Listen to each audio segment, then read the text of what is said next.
On the morning of November 14, 1903, a woman walked out of the Bitterroot Range in western Montana alone. Her name was Catherine Howe. She was 31 years old. She had been missing for 9 days. The search party found her on a logging road 14 miles south of the camp, where she and 3 others had last been seen. She was wearing a coat that did not belong to her. Her boots were in poor condition. She carried nothing else. When the men approached, she did not run. She did not call out. She simply stopped walking and waited. The foreman of the search party, a man named Douglas Kern, later testified that she looked at them without expression. He asked her where the others were. She did not answer. He asked if they were alive. She turned her head slightly as though she had heard something in the trees, and then looked back at him. "We need to go," she said. That was all. They brought her down to Stillwater Station by wagon. A doctor examined her. She had frostbite on 2 fingers of her left hand. Her right ankle was swollen. There were bruises on her shoulders and arms, consistent with a fall or with striking something repeatedly. She was dehydrated and had lost weight, but she was not starving. The doctor asked her if she had been injured in any other way. She said no. He asked her what she had eaten. She did not answer. By the time they reached the station, word had already spread. The families were waiting. Martin Howe, her husband, was there. So was Samuel Pritchard's brother, Amos. So was the father of Jacob Lind. The 4th missing person, a woman named Vera Coughlin, had no family in Montana, but her employer, a man who ran a dry goods store in Missoula, had come down on the first train. They did not rush her. They waited as she was helped from the wagon. Martin stepped forward first. He took her hand. She let him. He asked her quietly where Sam and Jacob and Vera were. Catherine looked at him for a long moment. Then she looked past him, at the others. She did not speak. Amos Pritchard, a large man with a voice people remembered, asked her directly, "Are they dead?" She closed her eyes. "Catherine," Martin said, "please." She opened her eyes again. She looked only at him. "I can't," she said. It was the last full sentence she would say about what happened in the mountains. The group had left Stillwater on November 5th. It was a surveying expedition, informal and brief, organized by Samuel Pritchard, who worked for the Northern Pacific and had been tasked with evaluating a potential route through the southern range. The railroad was expanding, and Pritchard had a reputation for thoroughness. He'd hired Jacob Lind, a local man with experience in the backcountry, to guide them. Vera Coughlin, who kept books for the dry goods store, had asked to come along. She had never seen that part of the range and thought the air might help a cough she'd had since summer. Catherine Howe had been invited by Vera. The 2 women were not close friends, but they knew each other from church. Martin Howe had not wanted Catherine to go. This was documented in a letter he wrote to his brother in Illinois, dated November 3, 1903. In it, he described his wife's restlessness that fall, her desire to see something new, and his worry that the weather would turn. He also wrote, "She does not like to be told what she cannot do, and I have learned when not to press." The group carried provisions for 10 days. They took 2 tents, bedrolls, a small stove, lanterns, and standard survey equipment. Jacob Lind brought a rifle. They planned to travel no more than 20 miles into the range, make their observations, and return.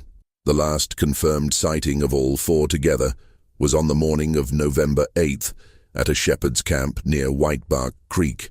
The shepherd, an older man named Talbot, later told investigators that the group had seemed in good spirits. Pritchard had asked him about the route ahead. Lind and the women had purchased coffee and hardtack. Talbot remembered that Catherine had been quiet, but not unusually so. He said she'd stood apart from the others, looking north toward the higher ridges. She had a way of standing very still, he said, like she was listening. They left the camp just after dawn. Talbot watched them head northwest, into a drainage that led toward a saddle between 2 unnamed peaks. He said the weather was clear but cold. He did not expect to see them again, and he did not. 3 days later, when the group failed to return, Martin Howe went to the county sheriff. A search was organized. 16 men went into the range, including Jacob Lind's 2 brothers and a federal marshal named Terrence Wade. who had experience in mountain recovery. They found the campsite on November 12th. It was located in a narrow draw, sheltered by a stand of lodgepole pine. One tent was still standing. The other had collapsed. The stove was cold. There were supplies scattered near the fire pit: a coffee pot, a sack of flour, a canteen. The survey equipment was leaning against a tree, undamaged. There was no sign of struggle. There was also no sign of the people. Marshal Wade noted in his report that the camp appeared to have been abandoned in haste, but not in panic. The tent that remained upright had been properly secured. The bedrolls inside were folded. A coat, later identified as belonging to Jacob Lind, was hanging from a branch near the fire. There were tracks leading away from the camp, but they were confused and overlapping. The ground was frozen in places, and a light snow had fallen 2 nights prior. Wade wrote that it was impossible to determine how many people had left or in what direction. The search party split into groups. They worked outward in a spiral from the campsite, calling names, looking for clothing, blood, or prints. They found nothing. On the morning of November 14th, one of the groups was returning to Stillwater to resupply when they encountered Catherine on the logging road. She was walking south. She was alone. The interrogation began the same day. It was not called an interrogation. It was called a debriefing. Marshal Wade conducted it in the back room of the Stillwater General Store, with Martin Howe present at Catherine's request. A clerk named Millicent Soames took notes in shorthand. Those notes still exist, housed in the Montana Historical Society archive in Helena. They are 5 pages long. Wade's questions were direct. Where had the group gone after leaving the shepherd's camp? Catherine did not answer. Had they remained together? She looked at the table. Had there been an accident? She did not move. Had anyone been injured? No response. Had she seen what happened to the others? At this point, according to the notes, Martin Howe intervened. He asked Wade to give her time. Wade agreed. He stepped outside. Martin sat with Catherine for nearly 20 minutes. The notes do not record what was said between them, only that when Wade returned, Catherine spoke. "They're not coming back," she said. Wade asked her how she knew. She did not answer. He asked her if she had seen them die. She shook her head, but it was unclear whether she meant no, or whether she was refusing to answer. Wade asked her again. Martin asked him to stop. The deposition ended there. Over the next 2 weeks, Wade attempted to interview Catherine 4 more times. She refused to participate. He brought in a federal investigator from Helena, a man named Garrett Sills, who had a reputation for patience. Sills spent an afternoon at the Howe house, sitting across from Catherine in the front room, while Martin stood near the window. Sills later wrote in his report that Catherine had been composed but entirely uncooperative. He noted that she did not appear to be in shock. She responded to direct questions about her health, her comfort, and her needs. But when he asked her anything about the 9 days in the range, she would look at him and say nothing. It was not evasion, Sills wrote. It was refusal. She had decided not to speak, and that decision was complete. He also noted something else.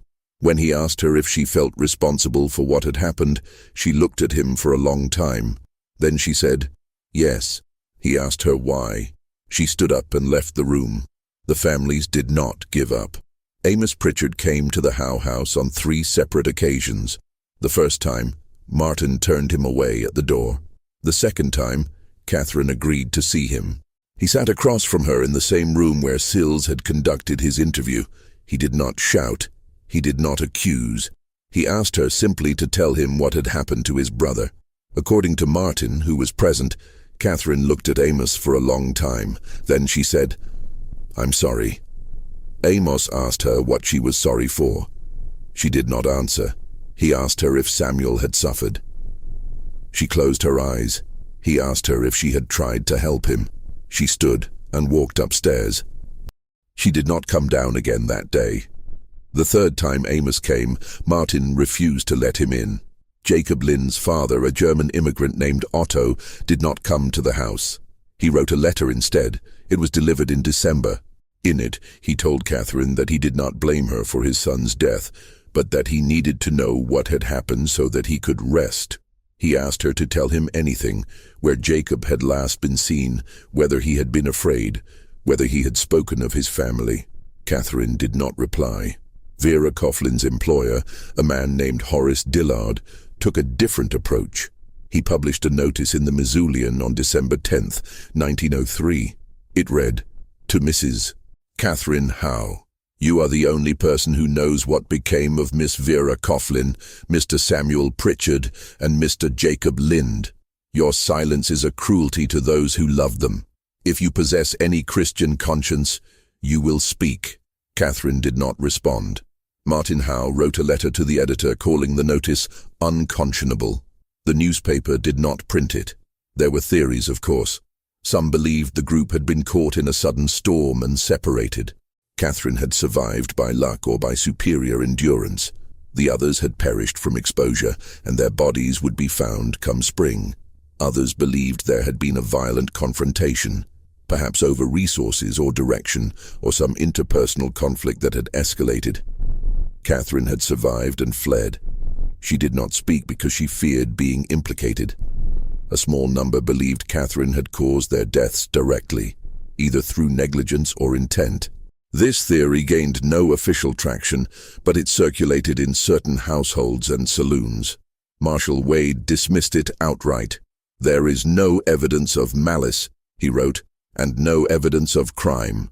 The most persistent theory, the one that appeared again and again in letters and newspaper speculation, was that Catherine had made a choice. That at some point the group had faced a crisis, limited supplies, dangerous terrain, injury, and that Catherine had chosen to save herself at the expense of the others. She did not speak. The theory went because she could not bear to admit what she had done. But there was a problem with this theory. The coat she had been wearing when she was found belonged to Samuel Pritchard. In late January 1904, the snow melted enough for a second search. Marshal Wade led a party of 12 men back into the range. They returned to the campsite and worked outward, this time covering nearly 30 square miles. They found no bodies. They found no clothing, no equipment, no graves. They found nothing. In his final report, dated February 3, 1904, Wade wrote, "It is the conclusion of this office that Samuel Pritchard, Jacob Lind, and Vera Coughlin perished in the Bitterroot Range between November 8 and November 14, 1903. The exact location and circumstances of their deaths remain unknown. Mrs. Catherine Howe is the sole surviving witness and has declined to provide testimony. No evidence of criminal activity has been discovered. The case is considered closed, pending the discovery of remains." The families were notified. Amos Pritchard filed a formal complaint with the county, demanding that Catherine be compelled to testify. It went nowhere. Otto Lind returned to Illinois. Horace Dillard stopped asking questions. Catherine Howe never spoke about the mountains again. To understand the silence, one must first understand what was said before it. Catherine Mercer was born in 1872 in a town called Prophetstown, Illinois. Her father was a grain broker. Her mother died when Catherine was 7. She was raised by an aunt, a schoolteacher named Judith Mercer, who believed in education and self-reliance. Catherine attended school through the 8th grade, which was uncommon for girls at the time, and briefly worked as a clerk in her father's office before his business failed in 1891. She met Martin Howe in 1893 at a church social in Sterling, Illinois. He was 26. She was 21. He worked for a lumber company and had plans to move west. They were married in 1894 and left for Montana that same year. In letters to her aunt, Catherine described the early years of her marriage as steady and without incident. She did not express dissatisfaction, but she also did not express joy. In one letter, dated 1897, she wrote, "Martin is good to me. I do not think I could ask for more than that, but sometimes I wonder if goodness is enough." By 1903, the Howes had been married 9 years. They had no children. This was noted carefully in several contemporary sources. In a letter to his brother, Martin wrote that Catherine had suffered 2 miscarriages, one in 1896 and one in 1899, and that the doctor had advised against further attempts. He did not elaborate. Catherine never mentioned it in her own correspondence.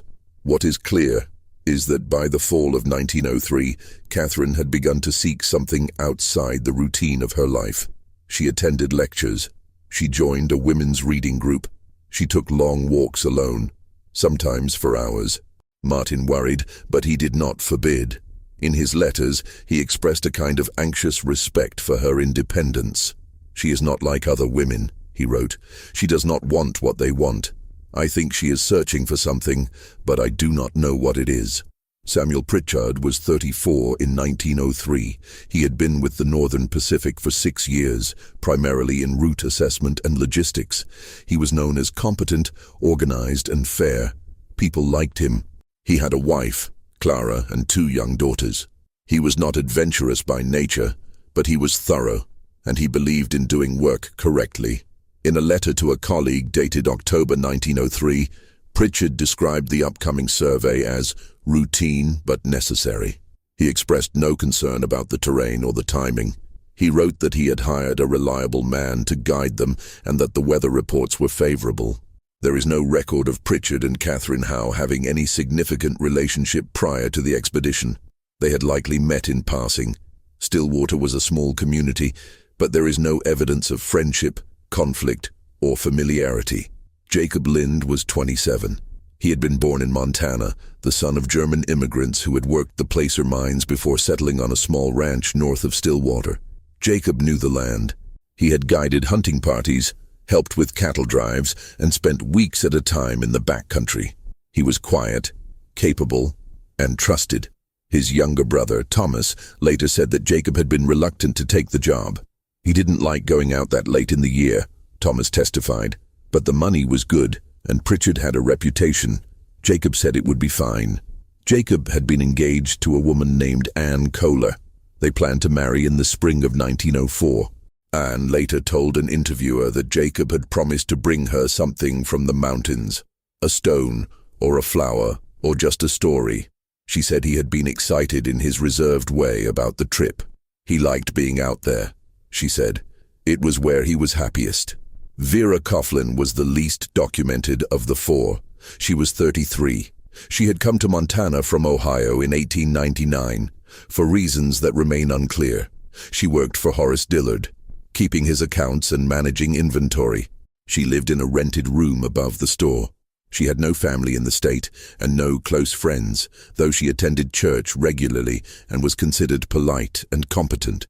In the only surviving letter written by Vera, dated October 12, 1903, and addressed to a cousin in Cleveland, she described the upcoming trip as a chance to see something I would not otherwise see. She wrote that Catherine Howe had been kind enough to invite her and that she was looking forward to the air and the quiet. "I have been tired," she wrote. "I think this will help." There is no evidence that Vera had any experience in the wilderness. She had never been on a survey trip. She had never camped overnight, but she was determined to go, and no one stopped her. The 4 of them met for the first time as a group on the morning of November 5th outside the general store in Stillwater. A witness, a clerk named Raymond Moss, later recalled the scene. Pritchard had arrived first with the mule and the packed gear. Jacob came next, carrying his rifle and a canvas sack. Vera arrived by wagon, driven by Dillard, who helped her down and handed her a small trunk. Catherine was last. She walked from her house carrying a single bag. Martin was not with her. Moss said the group had been cordial but not warm. Pritchard shook hands with Jacob. Vera and Catherine exchanged a few words. There was no laughter, but there was no tension either. They loaded the mule, checked the straps, and set out. Moss watched them walk north on the main road until they disappeared past the bend. "They looked like any other party," he said. "Nothing special. Nothing wrong." What is known about the journey itself comes from 2 sources: the testimony of the shepherd, Talbot, and the evidence found at the campsite. Talbot saw them on the morning of November 8th, 3 days into the trip. He said they had made good time and seemed in reasonable health. Pritchard had been asking questions about the route, where the passes were, where the water was reliable, whether anyone had been through recently. Jacob had been quiet but attentive. Vera had seemed tired. Catherine, he said, had kept to herself. "She didn't talk much," Talbot recalled. But she was looking around, taking it all in. I got the sense she liked it up there. They purchased supplies, coffee, hardtack, a tin of lard, and left just after dawn. Talbot pointed them toward the drainage that led northwest, toward the saddle. He told them to stay low if the weather changed. He did not think they would have trouble. They seemed capable, he said. Or at least Pritchard and Lind did. That was the last time anyone saw all four of them alive. The campsite told a different story, but only a partial one. When Marshal Wade and his men found it on November 12th, they conducted a detailed examination. Wade's notes, preserved in the archive, described the layout. The two tents positioned 10 feet apart, the fire pit centered between them, the supply cache wrapped in canvas and hung from a tree to keep it away from animals. Everything had been done correctly, but there were inconsistencies. The collapsed tent had not been damaged by wind or snow. The poles had been removed deliberately and laid beside it. The canvas was folded, not torn. Wade wrote that it appeared as though someone had taken the tent down intentionally, perhaps to pack it, and then stopped. The standing tent contained 2 bedrolls, both folded. A third bedroll was outside, near the fire, unrolled, but not slept in. The fourth was missing. The coffee pot near the fire still contained grounds, but the fire itself had been cold for days. There were no tracks leading to or from the water source, a small creek about 30 yards east. The survey equipment, an alidade, a compass, a measuring chain, was undamaged and appeared unused. Jacob Lynn's coat, the one found hanging from a branch, had been carefully placed. It was not thrown or dropped. Someone had hung it there. Wade noted all of this. He also noted what was missing: the rifle, 2 of the canteens, the small stove, and most of the food. It suggests, he wrote, that at least one member of the party left the camp with intention, but why the others did not follow or where they went cannot be determined from the evidence. The tracks leading away from the camp were inconclusive. There had been at least 2 people, possibly more. They had headed west, toward higher ground. After 50 yards, the tracks disappeared into rocky terrain. The search parties followed every possible route. They found nothing. There is one other piece of evidence from this period, though it was not discovered until years later. In 1911, a hunter named Caleb Pryor was working a ridge about 6 miles northwest of the original campsite when he found a small leather notebook wedged beneath a rock. The notebook was water-damaged and mostly illegible, but enough text survived to identify it as belonging to Samuel Pritchard. It contained survey notes, sketches of terrain, and a few personal observations. The final legible entry was dated November 9th, 1903. It read, "Wind from the north. Tempe dropping. J says we should move lower. V is coughing again. C thinks we should press on. We'll decide in the morning." That was all. The notebook was turned over to the county sheriff, who forwarded it to Martin Howe. Martin, in turn, showed it to Catherine. According to a letter he wrote to his brother, Catherine read the entry, closed the notebook, and handed it back. "She said nothing," Martin wrote, "but I saw her hands shaking." What happened between the morning of November 9th and the afternoon of November 14th exists only in fragments, inference, weather records, and the cold geometry of distance. The last written words from the group were Pritchard's. The last confirmed location was the campsite. The last testimony of all 4 together was the shepherd's. Everything after that is reconstruction, but certain things can be known. The weather turned on November 10th.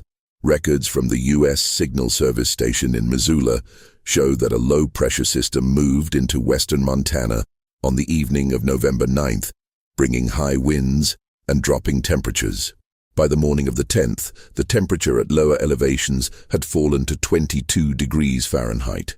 In the mountains, it would have been colder. Snow was reported in the high country, not a blizzard, but steady accumulation. Visibility would have been poor. Travel would have been difficult. If the group had still been at the campsite on the 10th, they would have felt it. If they had already moved, they would have been exposed. Marshal Wade, in his analysis, believed the group had attempted to descend on the 9th or 10th, based on the presence of tracks leading west from the camp. But west led upward, not down, which suggested either confusion or intent. Wade could not determine which. There is a second fragment. The coat. The coat Catherine was wearing when she was found belonged to Samuel Pritchard. It was a heavy wool overcoat, well made, with his initials sewn into the lining. Clara Pritchard confirmed it. This means that at some point, Samuel gave Catherine his coat, or she took it, or someone else gave it to her. It also means that Samuel, at that point, was either dead, or no longer in need of it, or had willingly sacrificed his warmth for hers. The implications of this were not lost on the families. Amos Pritchard, in a letter to Marshal Wade, wrote, "If my brother gave that woman his coat, it was because he believed she needed it more than he did. That is the kind of man he was. I want to know what she did to deserve it." Wade did not reply. There is also the question of the missing rifle. Jacob Lind had carried a Winchester repeater, standard for backcountry travel. It was not at the campsite.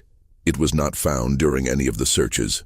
Catherine did not have it when she emerged from the mountains. A rifle serves multiple purposes: hunting, protection, signaling. If the group had faced a threat, animal or otherwise, the rifle would have been essential.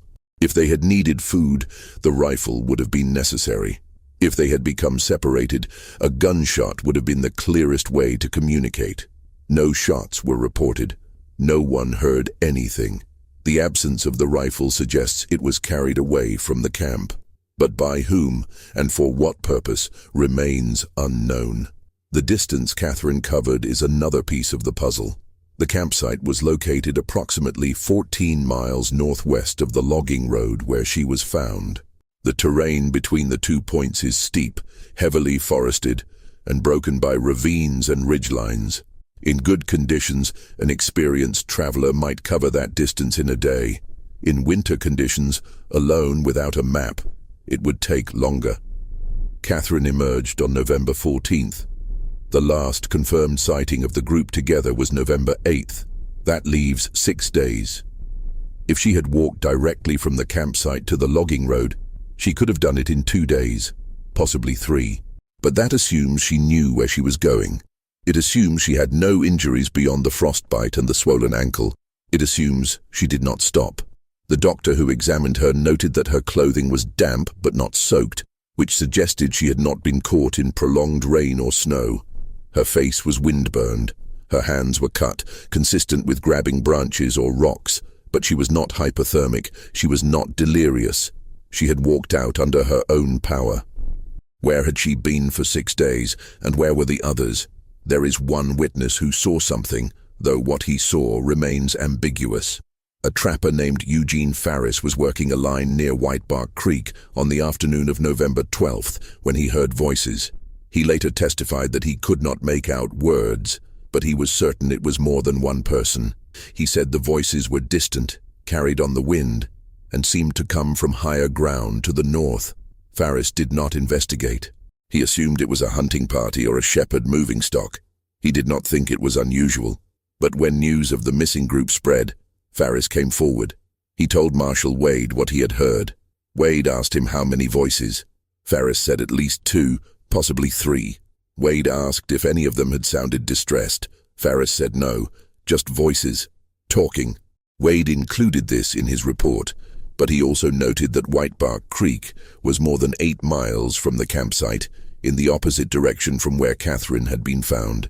If Farris had heard the group, it meant they had traveled farther north, into even higher and more difficult terrain. It also raised the question, if Catherine had been with them on the 12th, how had she reached the logging road to the south by the morning of the 14th? Wade interviewed Farris twice more. Farris stood by his testimony. He had heard voices. He could not explain the discrepancy. The final fragment is Catherine herself. When the search party found her, she was walking south on a logging road that had not been part of the group's planned route. She was moving steadily, without hesitation. She did not appear lost. She did not appear to be searching for anything. Douglas Kern, the foreman, later said, "She knew where she was going, I'm sure of it. But the road led to Stillwater. It led home. If she had been trying to save the others, or find the others, She would not have been walking away from the mountains, unless she already knew there was nothing to find. There is one other detail, small and strange, that appears in the doctor's report. When the doctor examined Catherine's hands, he noted the cuts and abrasions, but he also noted something else. Her fingernails were broken and packed with dirt, as though she had been digging. He asked her what she had been digging for. She did not answer. He asked her if she had buried something. She looked at him. Then she looked away. The doctor did not press. He cleaned her hands, bandaged the frostbite, and released her to Martin's care. But he included the detail in his report. And years later, when an archivist asked him about it, he said, "I don't know what she was digging for, but I know she didn't want to tell me." The silence that followed Catherine's return was not passive.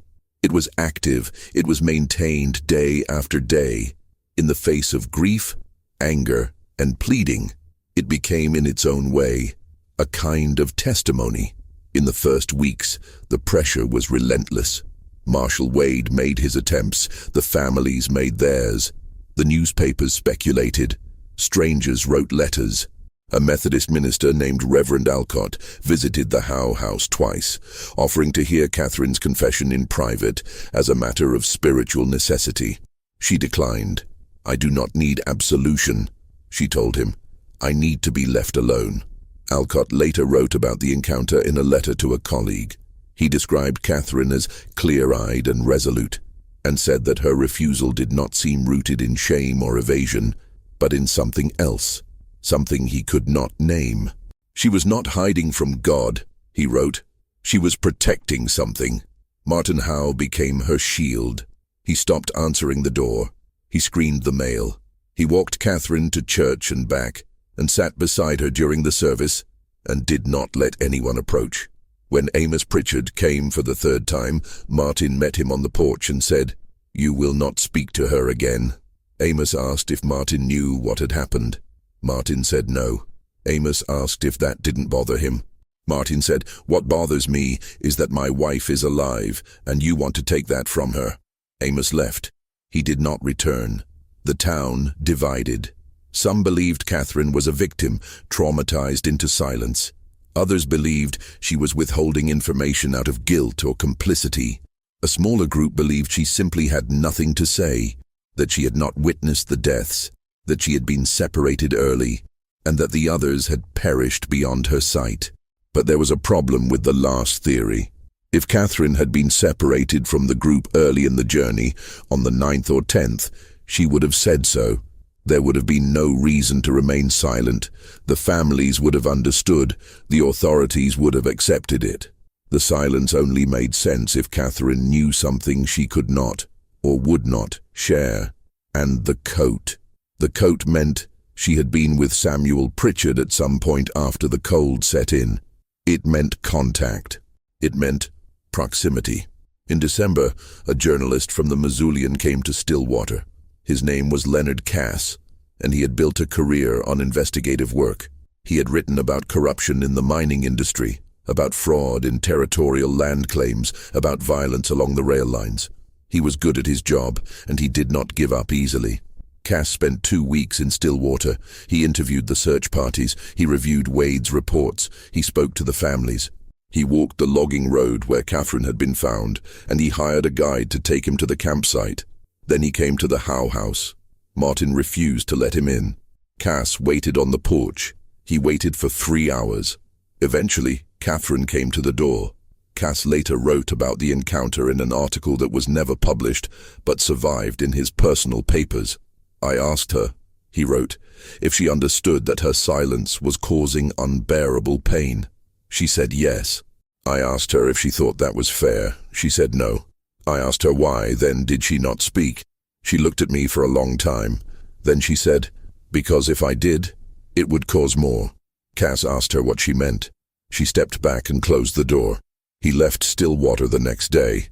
Spring came. The snow melted. The second search found nothing. By summer, the public attention had faded. The family stopped asking. The case was closed. But Catherine's silence persisted.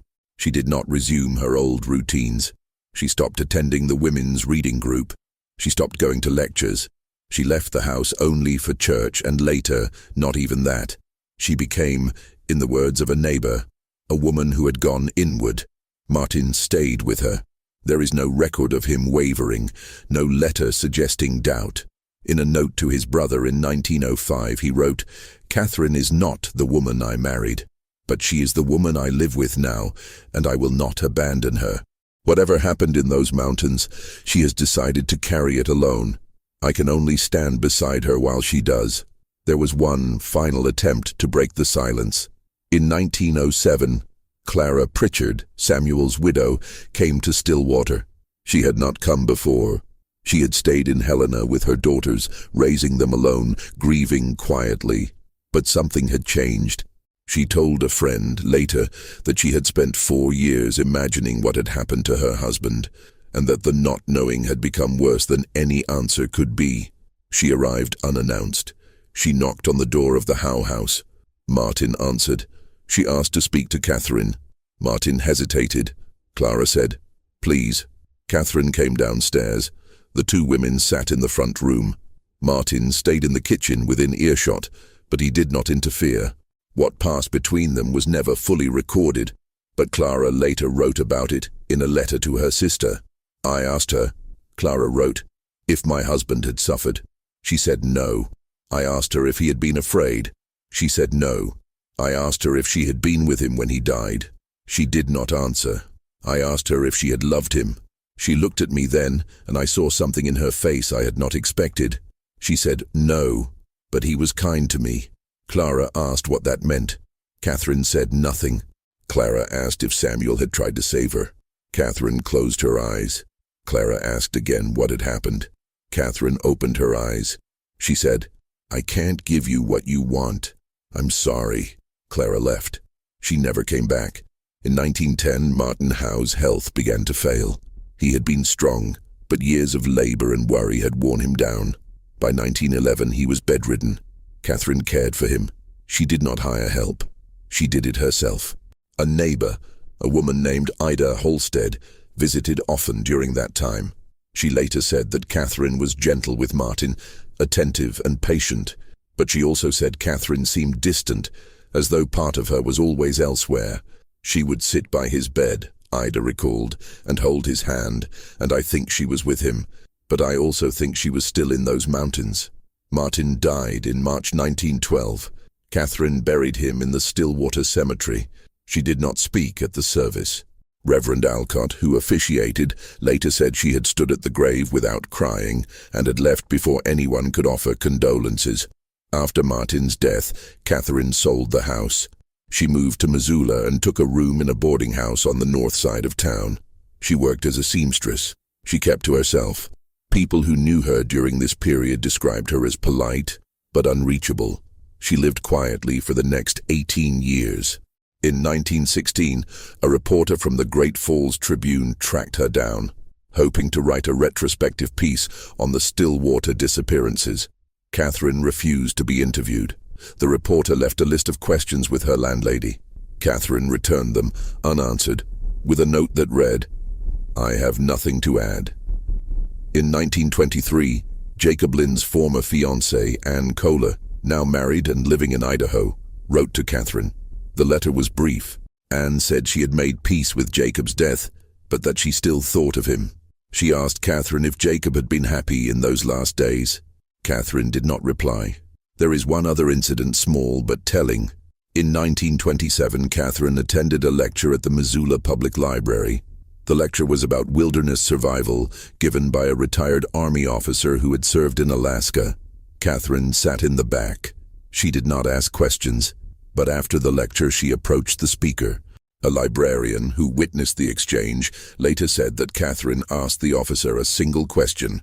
"If you had to choose between saving yourself and saving someone else, how would you decide?" The officer, taken aback, said he did not know.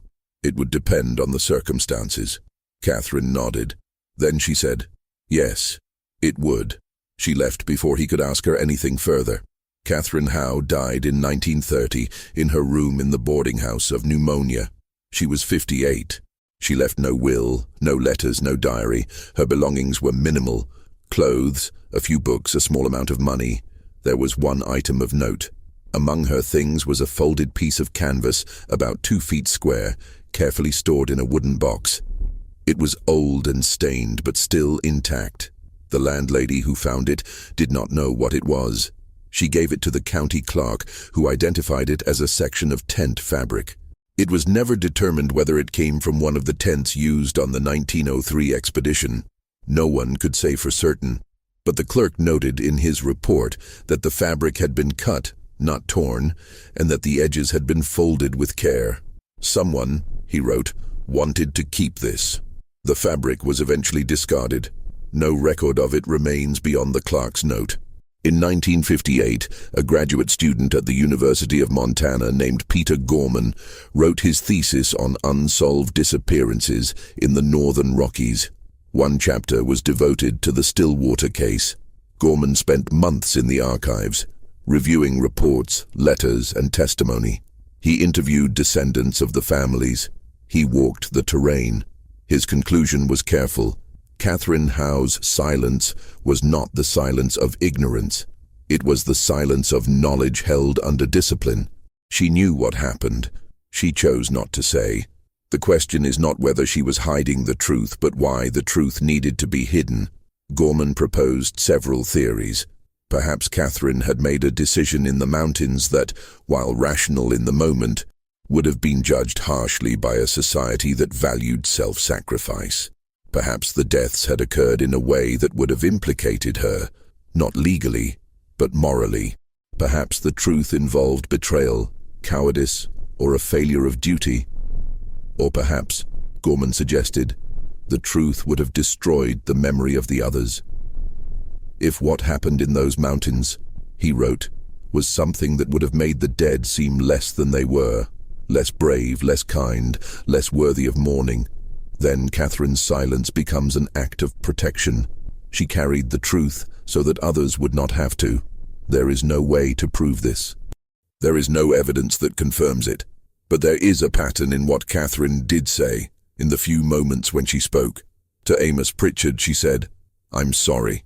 To Clara Pritchard, she said, "He was kind to me." To Marshall Wade, she said, "They're not coming back." To Garrett Sills, she acknowledged responsibility. To the families, she gave nothing, but what she withheld may have been the greatest gift she could offer. In 1982, a forest ranger named Dale Rourke was surveying a remote drainage in the Bitterroot Range when he found human remains. They were fragmentary, bone shards, a piece of jawbone with 3 teeth, a shred of rotted fabric. The location was approximately 9 miles northwest of the original campsite, at an elevation of 7,200 feet. The remains were sent to the state medical examiner. DNA testing was not yet sophisticated enough to provide a conclusive match, but dental records suggested the jawbone belonged to Jacob Lind.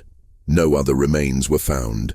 No rifle, no tent, no sign of the others. The site where the bones were discovered was at the base of a steep ravine.